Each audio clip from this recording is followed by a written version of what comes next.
안녕하세요. 바리파이어입니다. 이번 영상에서는 제가 종잣돈을 모으는 동안 소비를 줄이는 데 도움이 되었던 절약 방법에 대해 준비해 봤습니다. 파이어족에게 저축과 투자가 중요한 것은 이제 많이 알려졌는데 그만큼 중요한 것이 또 절약이 아닐까 싶어 이렇게 다루게 되었습니다.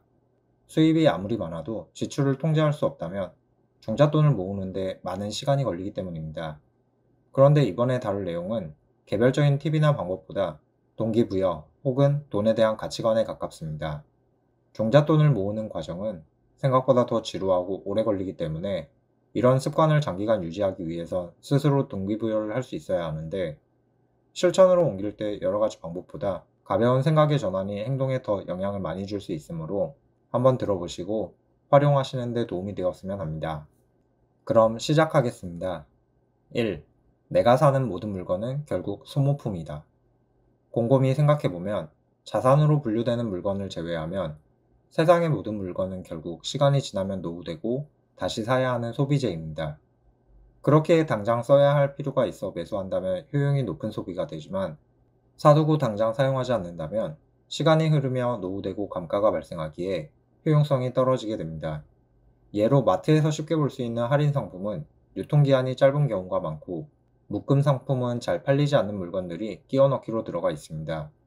두 가지 경우 모두 적재적소에 사용되기 어려운 조건이 하나씩 붙어 있으므로 구매 전 정말 내가 이 제품을 사용할까? 라는 질문을 던져보신다면 불필요한 지출을 이전보다 줄일 수 있게 됩니다. 또 이런 식으로 불필요한 물건을 걸러내면 필요한 물건들이 남게 되는데 이때는 소비의 목적을 분명히 하는 것으로 한 번 더 지갑을 지켜낼 수 있었습니다. 대표적으로 핸드폰을 통해 문자나 카톡만 할 것이라면 좋은 핸드폰은 불필요한 지출이지만 영상을 촬영하거나 고사양의 게임을 즐긴다면 그에 맞는 지출은 필요하다고도 볼 수 있습니다. 이처럼 소비의 목적을 분명히 함으로써 사용하지 않는 기능에 대한 비용을 줄여야 합니다. 특히 핸드폰, 컴퓨터, 자동차와 같이 고가의 전자제품일수록 쓰지 않는데 거창한 옵션이 들어가 있는 경우가 많고 이때 정말 필요하고 실제로 사용할 옵션들만 취사 선택한다면 생각보다 큰 돈을 아낄 수 있습니다. 게다가 모든 물건은 소비재라는 인식을 통해 부수적인 효과를 가져올 수 있습니다. 바로 사치품에 흔들리지 않게 해준다는 것입니다. 어차피 시간이 지나면 소비되어 사라질 물건인데 힘들게 모은 큰 돈을 쓰는 건 낭비라 생각되기 때문입니다. 2. 소비는 시간을 지불해 효용을 얻는 것이다. 영화 인타임을 보면 커피를 살 때 시간을 지불하는 장면이 초반부에 나옵니다. 저는 이 장면이 자본주의를 잘 표현한 모습이 아닐까 싶었는데 우리가 직장에서 돈을 벌기 위해 일한다는 건 노동과 더불어 자신의 시간을 지불하는 것이기 때문입니다. 설명을 위해 간단한 계산을 하나 해보겠습니다. 매일 5,000원짜리 커피를 마신다고 가정하면 1년이면 365잔을 마시게 되고 이를 계산해보면 182만 원이 나오게 됩니다. 조금 더 나아가 2025년 최저임금으로 주 5일을 일한다면 받게 되는 월급은 209만 원. 여기서 세금 15.4%를 제하면 대략 179만 원이 남게 됩니다. 즉, 최저임금 기준에서 커피의 효용을 얻기 위해 1년 중 한 달을 소비하는 것입니다. 다르게 표현하면 커피를 안 먹는 것만으로 1년 중 한 달을 아무것도 안 하고 쉴 수 있는 시간을 확보할 수 있습니다.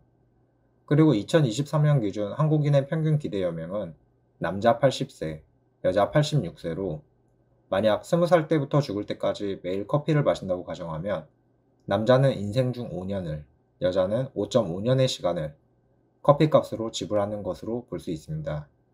이러한 생각을 절약과 관련해 적용하면 저는 물건을 살 때 혹은 좋은 제품을 보았을 때 가격표를 보고 저 물건을 사면 파이어족 달성에 몇 달이 늦춰지는지 계산해 보곤 하는데 은퇴 시기를 뒤로 미룰 만큼 그 가치가 저 제품에 있는가를 따져보다 보면 소비 욕구를 보다 철저하게 통제할 수 있었습니다.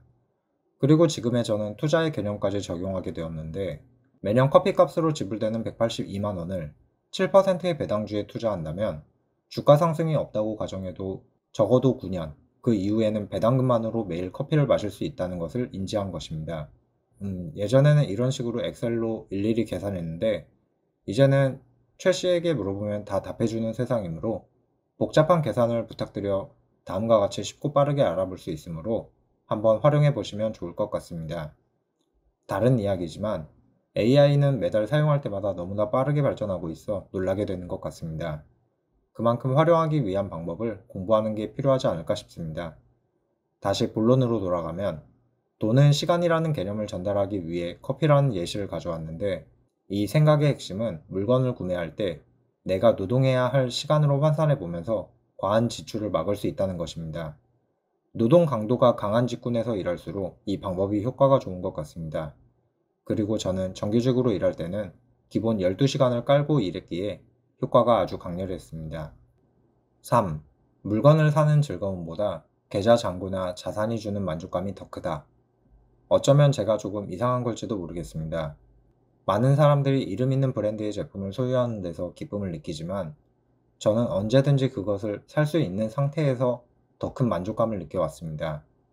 예로 처음 1억을 모았을 때 친구들이 고급차를 구매하는 모습을 보며 부럽다는 감정 말고, 나도 원하면 언제든지 살 수 있다는 생각이 들었기에 지름신에게 소금을 뿌려 퇴치할 수 있었습니다. 또 이때 모은 1억으로 처음 시작한 투자가 월세라는 현금 흐름을 선물해주면서 자산이 주는 만족감과 삶의 여유를 경험할 수 있었는데, 이를 정리하면 저에게는 갖는 것보다 가질 수 있는 상태가 더 큰 행복이었던 것 같습니다. 덕분에 왜 돈을 모아야 하는가에 대한 나름의 답을 찾을 수 있었고, 종잣돈을 모은 후에도 큰 소비 욕구를 느끼지 않았던 것 같습니다.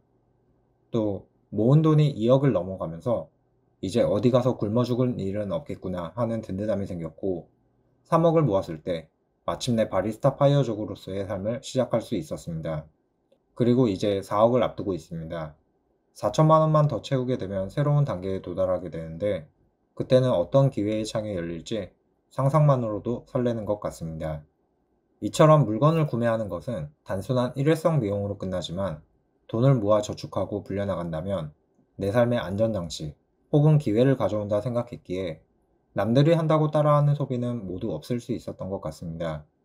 특히 고가의 좋은 제품을 보았을 때 그것이 주는 비용 대비 효용에 대해 좀 더 객관적으로 따질 수 있게 되었습니다. 물론 철저한 자기 객관을 통해 저의 수준에서 명품이 아니라 사치품이라고 생각하는 부분도 영향을 주었던 것 같습니다. 끝으로 사람마다 능력이 다르고 벌이가 다르기에 이번 영상에서 다루었던 최저임금 기준이 안 맞을 수 있지만, 우리나라 인구의 대다수는 최저임금에 영향을 받기 때문에 완전히 틀리지는 않을 거라 생각하며 내용을 정리해봤습니다. 여기까지 소비를 줄이고 절약을 잘 할 수 있게 도와주었던 저의 3가지 생각에 대해 풀어봤습니다. 여러분은 돈과 절약에 대해 어떠한 생각을 가지고 계신지 궁금합니다. 그럼 영상 끝까지 시청해 주셔서 감사합니다.